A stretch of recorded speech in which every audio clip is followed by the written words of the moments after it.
Hai Sobat Sehat, saya Dr. Tirta Wijaya. Di channel kita ini, kita akan bahas berbagai masalah terkait kesehatan.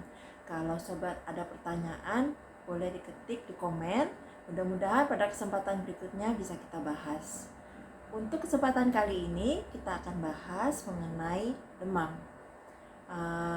Baik mengenai penyebabnya, tanda-tandanya, dan juga yang paling penting ya, penanganannya. Oke. Demam sendiri sebenarnya bukan merupakan penyakit, tapi merupakan tanda terjadinya penyakit. Jadi kalau kita mengalami infeksi, baik itu infeksi virus, bakteri, atau lainnya ya, sistem kekebalan tubuh kita itu berusaha memerangi kuman yang masuk. Caranya macam-macam, dengan demam, dengan darah putih kita itu mengandung sel-sel yang memerangi kuman. Nah, pada saat kita mengalami infeksi, biasanya kita juga merasa lemas, capek, nggak bertenaga, nggak bersemangat. Itu sebenarnya juga salah satu tanda tubuh kita minta supaya kita istirahat. Jadi perlu ya pada saat kita mengalami infeksi itu kita perlu istirahat. Oke. Terus bagaimana sih caranya kita mengetahui demam? Gampang, panas. Yang dipegang panas. Biasanya tuh kalau saya ingat zaman dulu orang tua kita suka pegang dahi, pegang leher, rasa panas. Bisa nggak sih pegang-pegang begitu dijadikan patokan buat demam? Kalau menurut saya nggak bisa. Karena kalau kita jadikan tangan sebagai patokan buat melihat demam, tangan kita ini kan bisa berubah suhunya. Kalau misalnya kita dari tempat yang dingin ke tempat yang panas, tangan kita itu dingin. Semua yang kita pegang terasa panas, semua demam dong. Ya, kalau dalam suhu ruangan, suhu sama-sama pasien sama kita yang sehat di ruangan sama, mungkin bisa lah ya buat kira-kira aja ini panas atau enggak sih. Tapi untuk menentukan seseorang demam atau enggak, kita perlu alat yang kita sebut termometer. Ini saya ada contoh termometer. Ini termometer yang sederhana lah ya, kita sering lihat, murah meriah dan gampang diperoleh. Dulu kita sering pakai termometer yang air raksa, tapi sekarang nggak disarankan lagi. Kenapa? Karena air raksa itu mencemari lingkungan ya. Apalagi kalau termometer air raksa itu kan biasanya terbuat dari gelas, beling yang gampang pecah. Kalau udah pecah dan air raksanya kemana? Ke lingkungan, merusak. Jadi sebaiknya pakai yang digital. Selama dia baterainya masih bagus, ini lumayan akurat kok, dan cara pemakaiannya gampang. Biasanya ada tombol, pencet aja. Nah, pada saat ini lihat ya, ada tanda C kan, berarti ini suhunya pengukurannya dengan suhu Celcius. Kalau F itu Fahrenheit. Nah, biasanya kalau di Indonesia kita pakainya Celcius. Berapa sih suhu yang dinyatakan sebagai demam? Nah, itu sebenarnya beda-beda, tergantung ukurannya di mana. Bisa di telinga, di mulut, di dahi, atau di dubur. Kalau yang sering kita pakai adalah di mulut. Jadi termometer bagian metalnya ini, bagian logamnya ini dimasukin ke mulut dan ditunggu sampai bunyi. Biasanya kalau untuk termometer digital itu bunyi. Oke. Untuk pengukuran di mulut, suhunya itu 38,5. Jadi 38,5 itu sudah dianggap sebagai demam. Kalau pengukurannya dilakukan di dubur, suhunya sebenarnya paling akurat itu yang di dubur. Kenapa? Karena itu suhu di dalam tubuh. Oke, di dubur suhunya lebih rendah. Cuma nggak nyaman ya, jadi kita jarang pakai, gitu kan? Atau bisa juga di ketiak, dikepit ketiak. Biasanya kalau kita pakai termometernya satu termometer rame-rame, kita pakainya di ketiak. Karena kan kalau dimasukin ke mulut kurang higienis ya, gitu. Jadi di ketiak itu juga 37,5, karena di ketiak kita kan biasanya anget ya. Cuma lebih tepat kalau di mulut dibandingkan ketiak. Bagaimana dengan yang di telinga? Di telinga itu lebih akurat dibandingkan dengan di mulut atau di ketiak. Cuma karena telinga kita kan ada genderang telinga, pengukuran ini lebih berisiko ya istilahnya, takutnya terdesak, ini genderang telinga kita bisa pecah. Apalagi kalau dipakai untuk anak-anak yang lagi panas, lagi rewel, sebaiknya jangan di telinga.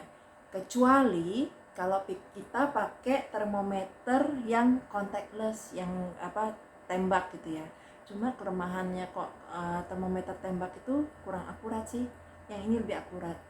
Nah, kalau untuk yang telinga ada juga termometer yang khusus. Jadi dia probe-nya itu agak moncong dikit. Itu juga lebih akurat tapi lebih mahal. Kalau untuk penggunaan sehari-hari yang seperti ini cukuplah.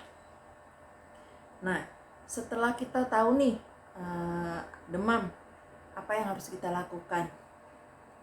Kalau zaman sekarang kan mau ke rumah sakit, ke dokter agak ngeri-ngeri ya karena banyak kasus COVID. Jadi untuk penanganan sementara untuk demam bisa dilakukan di rumah sih. Pertama, kita pakai obat penurun demam. Seperti yang saya bilang sebelumnya, demam itu bukan penyakit, tapi tanda terjadinya penyakit. Dan obat penurun demam itu menurunkan demam aja, tapi nggak menyembuhkan penyakitnya. Kenapa demam perlu diturunkan? Karena kalau berlebihan bisa menimbulkan komplikasi. Misalnya kalau pada anak-anak contohnya nih ya, demam terlalu tinggi itu bisa bikin step, bisa bikin kejang. Dan kejang itu bisa menimbulkan kerusakan di saraf-saraf di otak. Jadi demamnya diturunkan, penyebab penyakitnya juga diatasin. Nah, untuk penyakit-penyakit yang disebabkan virus, kebanyakan, nggak semua ya, kebanyakan sistem imun kita itu bisa menyembuhkan sendiri. Jadi penanganannya itu cukup simptomatik, istilahnya untuk menyembuhkan, meringankan gejalanya aja. Kalau demam dikasih obat demam lah, kalau takut dehidrasi dikasih minum lah gitu kan. Sementara virusnya sendiri disembuhkan, dilawan oleh sistem kekebalan tubuh kita. Jadi yang pertama dilakukan setelah ketahuan demam, pakai obat penurun demam. Obat penurun demam macam-macam. Ada yang cuma menurunkan demam aja, sama fungsinya sedikit menurunkan rasa nyeri. Itu yang paling umum kita pakai ya, itu paracetamol. Kenapa kita umum pakai paracetamol? Karena dia relatif aman dan efektif. Jadi sesuaikan aja dosisnya. Jangan berlebihan. Biasanya paracetamol itu dosisnya 10-15 mg per kilogram berat badan. Atau kalau di rumah nggak ada timbangan, lihat aja lah di kemasannya. Biasanya di kemasan obat itu kan dibuat berdasarkan umur. Nah, itu boleh juga dipakai karena rentang dosisnya paracetamol itu relatif nggak terlalu sempit ya. Jadi termasuk aman untuk diberikan di rumah. Obat paracetamol ini bisa diberikan setiap 4 jam sekali kalau perlu. Jadi memang dia kerjanya nggak untuk seharian atau diminum sekali langsung sembuh, nggak gitu. Kerjanya antara 4 sampai 6 jam. Jadi jangan heran kalau setelah minum paracetamol setelah 5 jam atau 6 jam kok panasnya naik lagi. Ya karena memang sebenarnya penyakitnya belum sembuh. Dan obat ini memang kerjanya sementara. Jadi kasihkan lagi aja. Untuk paracetamol aman kok. Paling cepat itu 4 jam sekali. Gimana kalau misalnya setelah dikasih paracetamol panasnya nggak turun-turun juga, atau turunnya sedikit? Dibantu dengan kasih minum.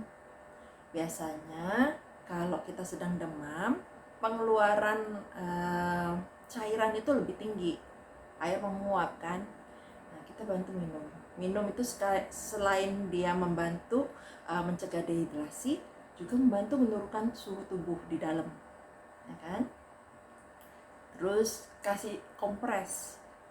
Kompresnya bagaimana? Pakai yang kayak koyok gitu boleh nggak? Boleh. Kalau nggak ada, pakai ini aja gampang, anduk kecil atau sapu tangan dibasahin dengan air biasa. Nggak usah pakai air panas, nggak usah pakai air es, air yang suhu biasa aja. Kenapa? Karena tujuan untuk demam itu kan diturunkan sesuai suhu normal ya, bukan membuat kita dingin gitu. Kenapa sih nggak boleh kita pakai air es? Kesian yang sakit, badannya lagi panas, bayangin aja badannya lagi panas, dikasih sesuatu yang sangat dingin, suhunya drastis, itu pasti nggak nyaman.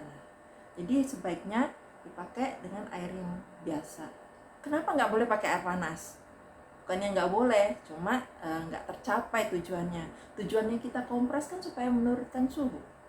Kalau kita kasih panas, kapan turunnya suhunya gitu kan? Jadi pakai suhu ruangan aja, buka keran, basahin itu anduk kecil, diperes sedikit, kasih dilap-lap kepala, leher, seluruh badan. Atau kalau mau juga boleh dimandikan. Jadi kalau untuk anak-anak lagi panas, rewel, badannya nggak enak, mandikan aja dengan air suhu biasa. Atau kalau biasanya mandi pakai air hangat, ya tambahinlah airnya suhunya sedikit lebih hangat dibandingkan air biasa. Tujuannya supaya lebih nyaman. Dan cara memandikannya dimulai dari bawah ya, dari kaki naik ke atas, ke badan, ke leher, terus siram-siram kepalanya. Kenapa? Supaya nggak kaget, kasihan anaknya kan kalau lagi nggak nyaman. Tapi untuk orang dewasa terserahlah mau dibasahin mana dulu. Nah setelah mandi basah, keringkan, lalu pakai baju yang nyaman. Nggak perlu pakai baju yang tebal-tebal, nggak perlu pakai selimut tebal. Kenapa? Karena pada saat demam tubuh kita itu panas. Kalau kita pakai yang tebal-tebal, selimut tebal, baju yang tebal, suhunya makin panas. Kapan turunnya ya kan? Jadi tujuan kita untuk menurunkan suhu nggak tercapai. Terus bagaimana dong supaya keringetan? Kan kalau orang lagi demam habis keringetan enak gitu kan? Memang benar, tapi keringetannya itu biarkan dari tubuh, bukan dengan cara diselimutin dengan pakaian tebal-tebal. Jadi pilihkan pakaian yang nyaman, yang menyerap keringat. Kalau udah keringetan, ganti. Jangan sampai nanti kita demam terus jamuran badannya, panuan. Oke. Jadi ada tuh, kalau saya inget tuh zaman dulu saya sakit nggak boleh mandi, nggak betul. Kalau lagi sakit, kalau masih bisa mandi aja, kebersihan tubuh tetap dijaga. Dan pada kondisi demam, mandi itu bisa membantu menurunkan suhu. Jadi ingat, setelah diukur suhunya, minum obat penurun demam, minum banyak air, terus kalau perlu dikompres atau mandi, pakai pakaian yang nyaman, jangan terlalu tebal, jangan diselimutin. Itu untuk penanganan demamnya. Lalu bagaimana penanganan penyakitnya? Tergantung penyakitnya apa, dan itu bisa beda-beda lagi ya, beda penyakit beda penanganannya.